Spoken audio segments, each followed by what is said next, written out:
Kasabay ng pagtatapos ng holiday season at eleksyon, inaasahan ang patuloy na pagdagsa ng mga tao sa UP na pagpapabigat sa daloy ng trapiko sa ilang mga pangunahing kalsada sa Metro Manila.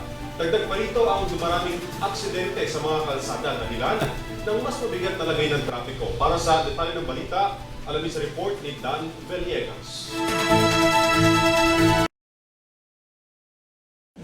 Sa pagtatapos ng eleksyon at undas break, inaasahan ang tuloy-tuloy na pagdagsa ng tao ngayong araw ng Biyernes, ika-3 ng Nobyembre.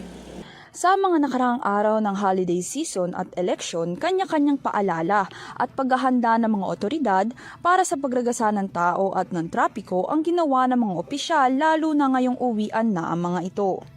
Ayon sa Metropolitan Manila Development Authority o MMDA, maaaring makaranas ng matinding traffic ang mga residente sa EDSA dahil sa pagsasagawa ng Department of Public Works and Highways o DPWH ng girder lifting ng pedestrian footbridge sa harap ng Eton Sentries sa Quezon City simula 11 ng gabi bukas, November 4 hanggang November 5 ng umaga.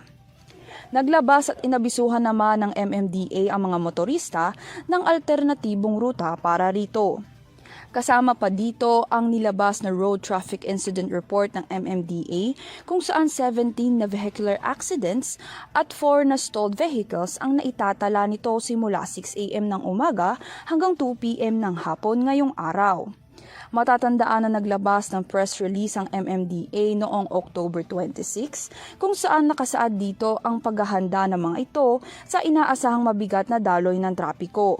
Sinabi din ng Philippine National Police o PNP na mananatiling nakataas ang alert status nila hanggang November 6 para panatilihin ang seguridad ng mga pauwi at pabalik na biyahero dahil sa barangay at sangguniang kabataan elections at All Saints and All Souls Day.